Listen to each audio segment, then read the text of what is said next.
say it, because I talk about it and it's often misunderstood. Yeah.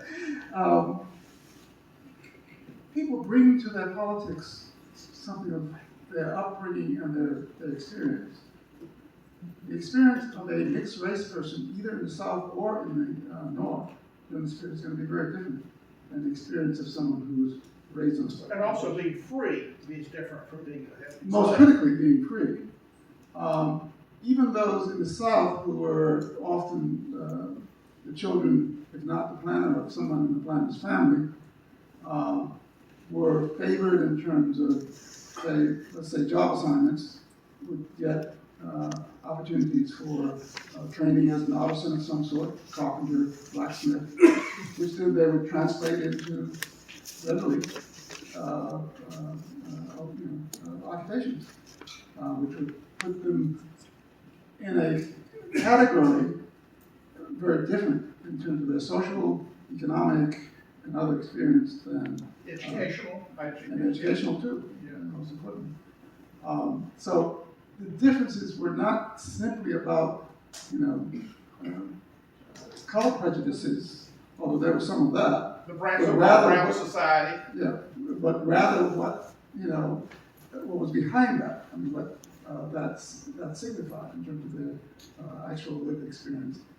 And also, they would come, and this was true of many of those who were coming from the North, with different ideas. I mean, in terms of appropriate politics, appropriate role of the state in terms of property relations. So that's why there were some black Republicans, African American Republicans, who were not necessarily convinced that there should be land redistribution, for example. So they were a minority, but that happened because people are coming out of a very different background and experience, and that has shaped their ideas and their convictions. And so that showed up in terms of these kinds of schisms that appeared. Although by and large, they were united in terms of, it helped to have the Democratic Party, a racist Democratic Party, in terms of uniting the black folk, regardless of their differences. One thing I think is worth talking about on this so-called, land giveaway or whatever to normally previously enslaved persons. The way that South Carolina, originally the Carolina colony, recruited colonists to this godforsaken place was that they gave land away. And you got credit if you came, and many of them came, as Dr. Rowland talked about, from the West Indies. If you brought every child, if you brought a spouse, you got so many acres per family member, and you got acreage per slave. So the so-called land giveaway began with the creation of the colony, and many of these white fortunes were created by land giveaways, which were critical to the development of the county. I don't criticize it. Who would have come here but for that, right? I mean, you could get yellow fever or other tropical diseases. It was a terrible place to come to. Why would you come? You came because there was economic opportunity. So then these people whose legacies had been built on these land giveaways then said it was too radical to give the freedmen who had literally slaved on these lands, ownership so that they could actually be economically independent, which was the key to the whole thing. How do you not be a sharecropper? And the way you do that is you own your own land, and that, I think Dr. Holt talks about is what was one of the failures of Reconstruction. They never reordered that labor relationship, right? I think that's one of the really critical problems with it. That folks became basically landless peasants, and the economic problems with that. I want to give people a chance to ask questions. Yeah, please do. Just very quickly, what you described is not only true of South Carolina, it's a general pattern in terms of colonization and settlement. I mean, the British West Indies, the Spanish gave these grand land grants to people on the basis of the wealth that would continue well for centuries. And the reason Beaufort is different is they actually have a small ownership, small farmer class, and that created economic independence and political organization and community cohesion that survived even into the 20th century. But in the earlier phases of colonization, they favored huge land grants because that was the way To get to consolidate the power and develop the resources to the benefit, whether it was Spain or France or Britain, whoever. And so that goes back to the very roots of the settlement of America. Okay, let's see. Do we have questions in the audience? Yes, Ed. The procedure by which the planters lost their property for failure to pay tax, was that a federal law or a state law, the one that required them to be here and pay tax? Well, I have my walking reference book in the back of the audience here. Dr. Stephen R. Wise, who's the real author of Volume 2. And if I say anything wrong, Dr. Wise will correct me. So here we go. It was a federal act. The federal acts were passed by Congress to pay for the war, and they taxed every state. They didn't just tax here. They had put a direct tax on every state, and the tax was to be collected for property. And so it was an additional property tax. It was just that here, the federal government could collect it. And in New Orleans, the federal government could collect it. But in New Orleans, as Dr. Holt has mentioned, the planters stayed and paid the tax, and kept their land, kept their enterprise. And here, the planters fled and didn't return to pay their taxes, and so their property was foreclosed upon as a federal law. So I guess that answers your question. Yes, sir. And then the land distribution, the selling of that, what was the mechanism of that? That was also a federal mechanism. The land was as land, when land is foreclosed, you have a sheriff's sale, right? An auction, and they had a sheriff's sale, but they had 3 federal appointed commissioners, judges, who came down to run the auctions of the land. And during that time, what's the number, Steve? 33,000 acres changed hands total? About 50,000 changed hands, and you can argue back and forth, about 30,000, or 20 to 30,000 went to the contraband freedmen. The expert, and that's correct. So you had, and these were auctions. Very often people assume, they gave the land to the freedmen. False. They sold the land to the freedmen. Many times the soldiers, remember I mentioned that there were a lot of very early African Americans from this district, the freedmen from this district, joined the United States Army. Well, they got bonus pay to join the Army. A lot of times they used that bonus pay to buy property. And there is a habit, somebody else is going to have to do a little more work to prove this, but there's a habit of the former enslaved people to want to purchase land where they lived and grew up, the same plantation where they had been enslaved, which isn't entirely consistent, but there's enough of that to be interesting to some younger scholar, but it was a federal law. I would just add that in addition to the soldiers who had pay that they could use to buy, there were groups of former slaves, or contraband in this case, who would pool their resources and buy land together, so that they can divide it up among themselves. So that, so that was one of the ways. The other is, one should say that this happened during the war. So the planters who had left, to pay taxes to the federal government is sort of not being, loyal to the Confederate government to which they got them in this mess to begin with. So that they were in sort of I have no great sympathy for them, but they were in a box in terms of whether they're going to pay the taxes on the land to Abraham Lincoln, as opposed to ignoring it, assuming the Confederacy would win the war. Any further questions?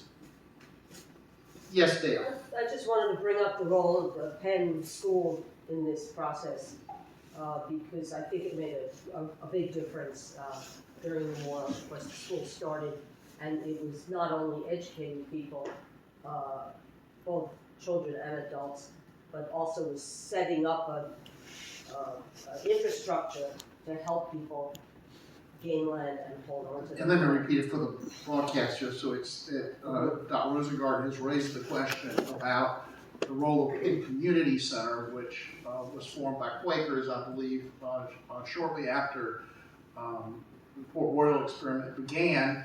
And Dr. Rowland, perhaps you could talk a little bit about the importance of the Penn Center. Penn School, 1860.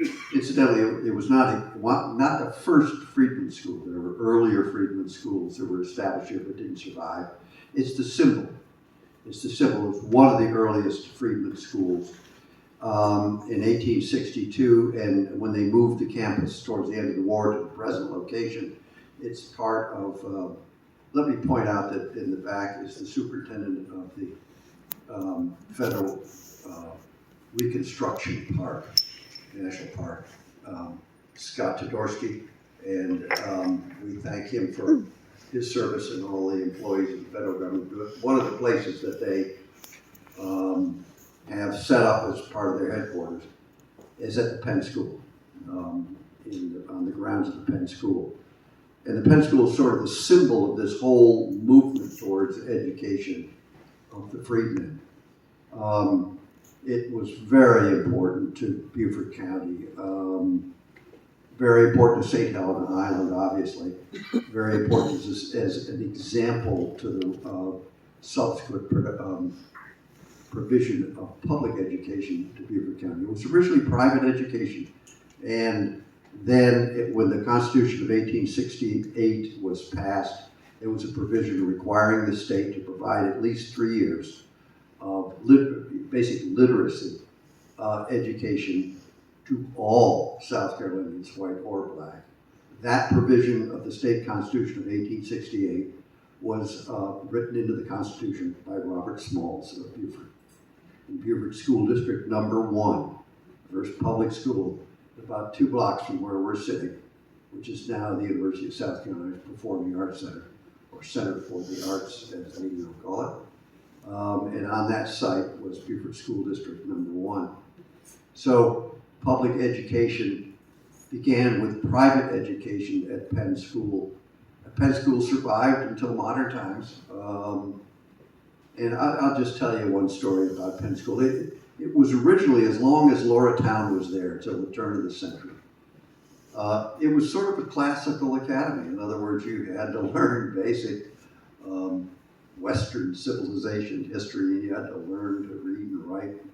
It was not what you would call a progressive school, except as it applied to the people who were living on St. Helena Island.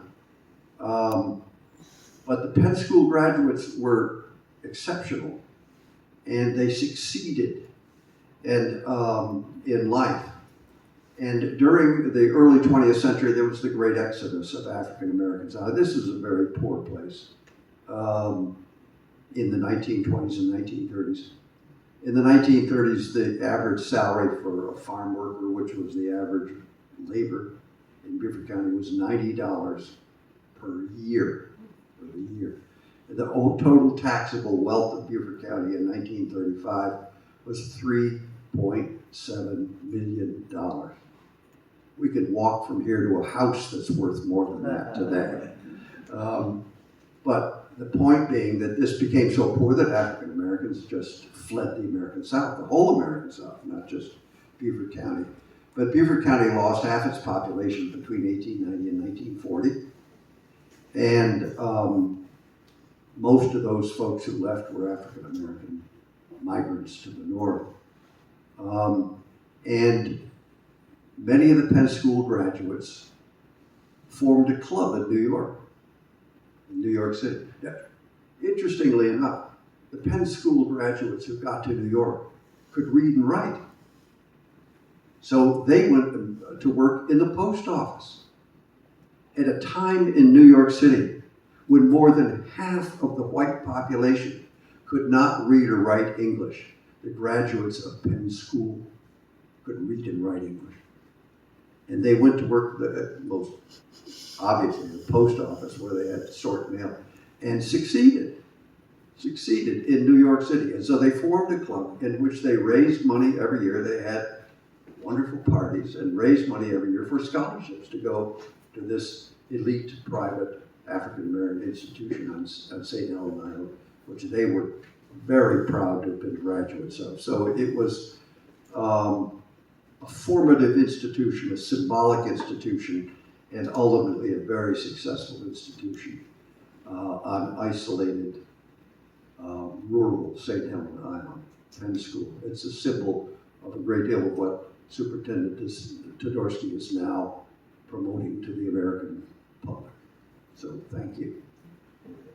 Just two quick points. At Penn School, also in terms of the relation of the period we're talking about in terms of Reconstruction into the 20th century, Penn School by the 1960s becomes one of the 50s and 60s places where people who are going to do voter education in the South to register black folk to vote have classes there and meetings there. There's a story about Fannie Lou Hamer, who actually is coming from a meeting in Penn School, and she goes back to Mississippi, and it was set to be a clock, and they end up being stopped by the police, jailed, and beaten. And this is part of her testimony before the Democratic Convention in 1964 at Atlantic City, arguing that the Mississippi delegation should not be seated at that convention. A larger point, too, is that the kind of education that was being done here in the Beaufort area by the Gideonites who came, that I described earlier, a lot of those people either directly or indirectly influenced the spread of education, higher education, throughout the South. So many of them would staff the HBCUs and the black colleges and universities that were founded during that period, Howard, Atlanta, and others, and Talladega, and so forth. Or if they weren't not themselves, from that Reconstruction period, that is the teachers, they were influenced by that effort. So there's a link between what happened here in the rehearsal for Reconstruction that Rose describes and the development of black higher education in the late 19th or 20th century. I think we're kind of wearing out our welcome, and Mayor Kaiserman has a talk to come to us. Let's take a break for about 10 minutes, and then we'll have the next program. Is that good? Let's roll right in. I think people need a break, Okay. Rachel. Okay, 5 minutes.